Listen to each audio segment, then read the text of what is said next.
Honorable Minister of Youth, Honorable Minister of the Ministry of Education, distinguished ladies and gentlemen, allowed me to use the Islamic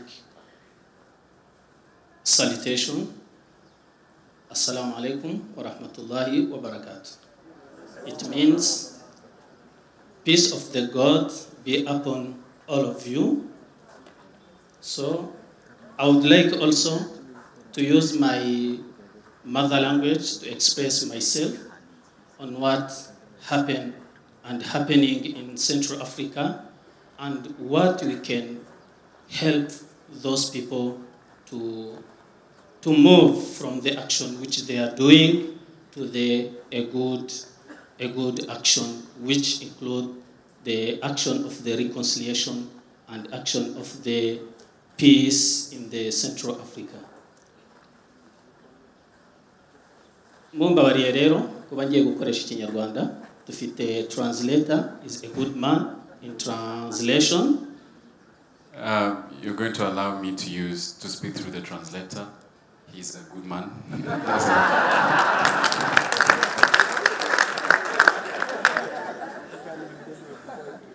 Tugiye kuvuga kubirebana na Central Africa. We're going to talk about Central Africa. Impamvu ituma dushaka kugira ngo tuvuge kuri Central Africa. The reason why we want to talk about Central Africa. The experience dufite twebwe abanyarwanda. Is the experience we have us as Rwandans. Twabaye muri byinshi twese tubona. We lived through a lot, which you can also see. Byahutaje ubuzima bw'igihugu n'abanyarwanda. Which took away the lives of people and Rwandese. Twese nk'abanyarwanda dufite ibyo twiyemeje. And us all as Rwandans, we have things and commitments. Twiyemeje ko ibyabaye mu Rwanda bitazongera kuba ukundi. We are committed that what happened in Rwanda can never happen again. Yaba mu Rwanda cyangwa se n'ahandi hariho hose. Be it in Rwanda or elsewhere in the world. Nitwe tugomba guha isomo isi yose. We're the ones to teach the world. Ku byabaye mu Rwanda n'ahandi hose byaba bijya ku. About what happened in Rwanda and elsewhere where it's about to happen. Central Africa. Central Africa. Ni igihugu gituwe n'amadini atandukanye. Is a country with many different religions. Abayisilamu ni 15%. The Muslims are 15%. Abakristu bari nako abasenga amadini gakondo bari hagati ya 1 na 2%. Traditional religions are between 1 and 2%. Hanyuma abandi basigaye bose n'abakristo. And the rest are Christians. Aha buri wese ashobora kuba yagira icyo yibaza. And you can also think about something in your heads at the moment. Kwa abayisilamu n'abakristo ari bo benshi. Thinking that since the Muslims and the Christians are many in numbers, kubera iki bica? Why do they kill one another? Kubera iki bakora nk'abiriya turimo kubona? Why are they doing what we're seeing? Mu Rwanda ko abakristo 99% mu Rwanda ari abakristo n'abayisilamu. And being that 99% in Rwanda are Muslims and Christians, kubera iki bica? Why did they kill each other? Kubera iki bakoreye igihugu cyabo ibi turimo kubona? Why did they do what they did to their own country?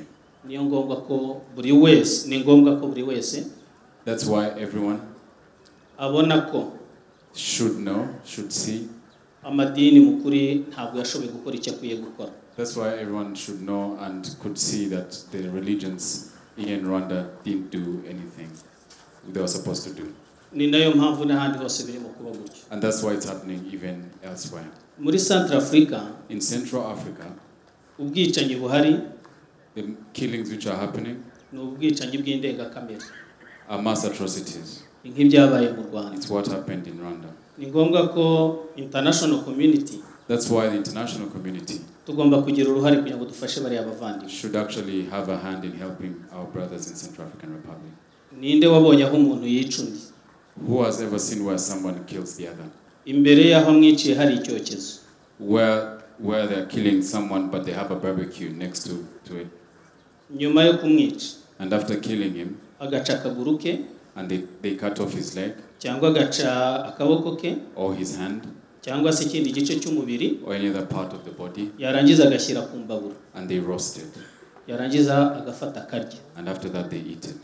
Ibyo ni igikorwa ndengakamere. That's something which is beyond ni igikorwa cy'indengakamere. It's something beyond our imagination, umuntu wari wese agomba kwibaza, which all of us should think about. niki umuntu, niki twakora, What should we do? niki twakora kugira ngo dufashe aba bavandimwe. What should we do to help these brothers? Ikindi kintu umuntu yakwibaza ku madini yombi, And the other thing we can think about the religions. ubu kugeza ubu kuri uyu munsi wa none, At this point in time, umukuru w'abayisilamu the elder of the Muslims, ari kumwe n'umukuru w'abakristo, he's with the elder of the Christians, niho umukuru w'abayisilamu yahungiye. and that's where the head of the Muslims fled to. Kuki aba bakuru b'aya madini bombi Why do all these elders bari ahantu hamwe, are in the same place, hanyuma abayoboke babo barimo kwicana hanze? and their followers and congregation are killing each other? Iki nicyo cyatumye abayobozi b'amadini mu Rwanda, That's why the leaders of the religious groups here in Rwanda, niyo mpamvu bishyize hamwe we decided to come together bashingiye ku cyo abanyarwanda twiyemeje, according to what our commitment is as Rwandans, yuko ibi byabaye mu Rwanda bitazongera kuba ukundi kandi nta n'ahandi bizongera kuba. that in Rwanda it should never happen again, but also elsewhere in the world it should never happen again. Twaricaye So we sat dutangira gutekereza ngo ni gute twafasha aba bavandimwe nk'abanyarwanda twanyuze muri ibi byose, and we started thinking, how can we help these brothers and sisters of ours as Rwandese who went through the genocide? twatangiye guhuza ibitekerezo bitandukanye, We collected different thoughts, dukora amanama atandukanye hagati y'abakuru b'amadini, and we had meetings with various religious leaders here, tuza gusanga ko tugomba kugira ikigomba gukorwa kugira ngo dufashe abo bavandimwe. and we decided to do something to help our brothers and sisters. Ibyo biza guhuza ko And that Aegis Trust that also was a thought that Aegis had. nayo tuza gusanga yari ifite iyo gahunda. They also had the same program. Niyo mpamvu That's why, twashatse kugira ngo duhuze izi gahunda zombi, and that's why we've combined the two programs. kuko gahunda ya Aegis Trust Because the program of Aegis Trust yari yatangiye, had already started, yari iyo gutumiza abakuru b'amadini abo muri Central Africa, was to bring the religious leaders from Central Africa, umukuru w'abayisilamu n'umukuru w'abagatulika, the leader of the Muslims and the Catholics, kugira ngo baze bigire kuri experience u Rwanda rwanyuzemo. so that they can come here and learn from the Rwandan experience. Dufashe programu twari dufite According to the program that we had nk'abakuru b'amadini as the religious leaders ku birebana na Central Africa, about Central Africa, twasanze ko twahuza gahunda hagati ya Aegis Trust na interfaith religious. and we also wanted to combine the two programs, the interfaith religious and Aegis Trust. Twahise duhuza izo gahunda zombi, So we have combined the two programs, dukora gahunda imwe and we have now we have one program ihuriweho na Aegis Trust that will be combining Aegis Trust hamwe na interfaith religious. and interfaith religious group Dukora gahunda imwe, with one program, iyo gahunda igizwe n'ibi bikurikira. and it has the following. Icya mbere The first ni ugutegura conference is to have a conference izahuriramo urubyiruko rw'amadini mu Rwanda yose, that will bring together youth from all religious groups here in Rwanda, abayisilamu n'abakristo, Muslims and Christians, hanyuma tukanatumira nabo muri Central Africa, and we also call upon those, invite those from Central Africa harimo umuyobozi w'abayisilamu as the leader of the Muslim community n'umuyobozi w'abakristo n'umuyobozi w'abagatulika, and the leader from the Catholic religion, kugira ngo baze muri iyo conference. so that they can come in that Iyo conference. conference igamije gusobanura amahoro, That conference is to talk about peace nuko abantu dushobora kugera ku mahoro, and how people can actually attain peace, nuko abantu bakwirinda conflict ishingiye ku bintu ibyo ari byo and byose. how people can prevent any sort of conflict. Ikindi cya kabiri The second ni conference de presse, is a press conference iyo igamije kugira ngo yumvikanishe ijwi to actually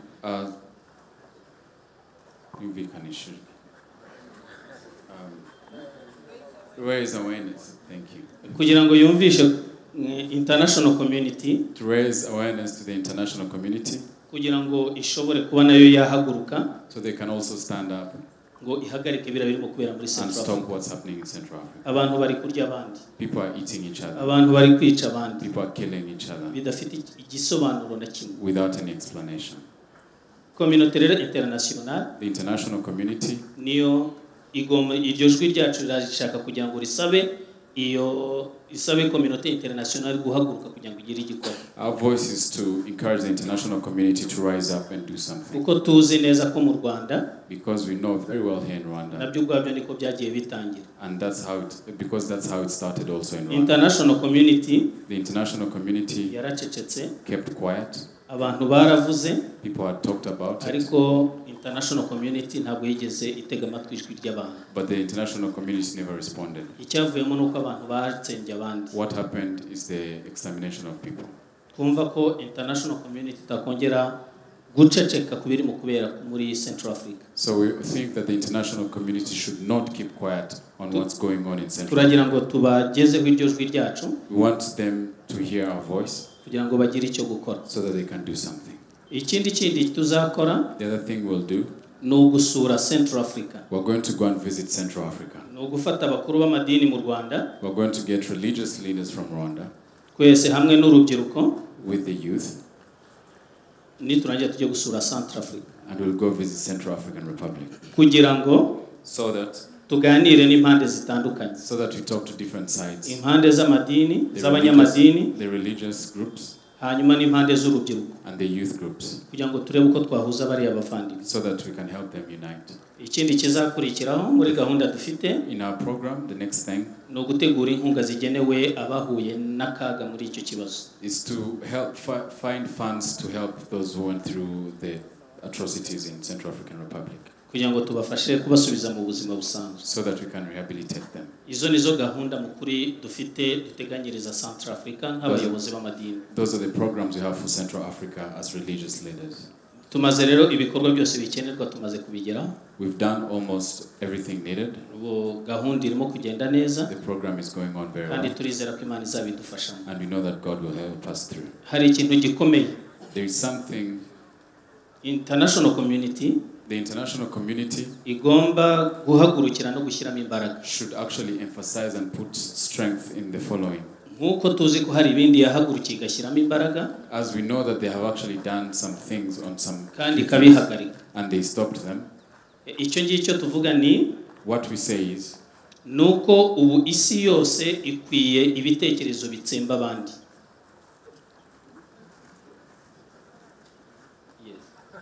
at the moment the whole world is filled with thoughts that are meant to exterminate others. Ubu ku isi hari ibitekerezo bitandukanye There are different thoughts bishaka bitekereza ko bagenzi babo bagomba kurimbuka. that people think they should exterminate others. Biri ku mpande zose, It's everywhere.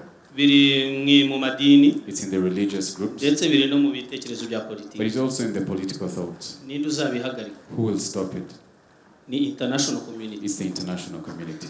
Ikiro ni igihe cyo kugira ngo bahaguruke, And this is the time for them to stand kugira up, ngo isi igwireho amahoro. so that the world can have peace. Nta n'undi uzabikora And there is no other person who will do it uretse international community. but the international community. Tuzi ko hari byinshi bakoze, We know they've done a lot, kandi turabiha agaciro. and we give tribute to that. Turasaba yuko n'ibi bitekerezo bigamije gutsemba abandi yuko byahagarikwa mu isi. But we also think the thoughts that are to exterminate others should also be stopped. Nk'abanyamadini tuzafatanya As religious groups, we will put together, work na together international community with the international community, kugira ngo turebe uko isi yagwiraho amahoro n'umutekano. so that the world can have peace and security. Ibi turabivuga We are saying this, tuzi aho ibikorwa nk'ibyo byagiye biba bitsemba abandi. knowing where such things happened. Turabizi muri Bosnia and Herzegovina, We know in Bosnia and Herzegovina. tuzi itsembabwoko ryabaye ku Bayahudi, We know the Jewish Holocaust.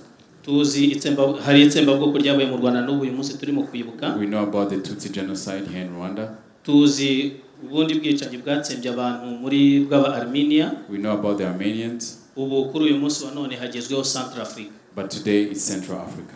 Communauté internationale turayisaba, We request, we beseech the international community, nyuma y'izo experience zose after all those experiences, twese dufatane urunana, all of us should work together twese tuvuge ngo never again, to say never again, kugira ngo isi igire amahoro. so that the world can have peace. Ugire amahoro n'imigisha May y'Uwiteka. you have peace and blessings from God.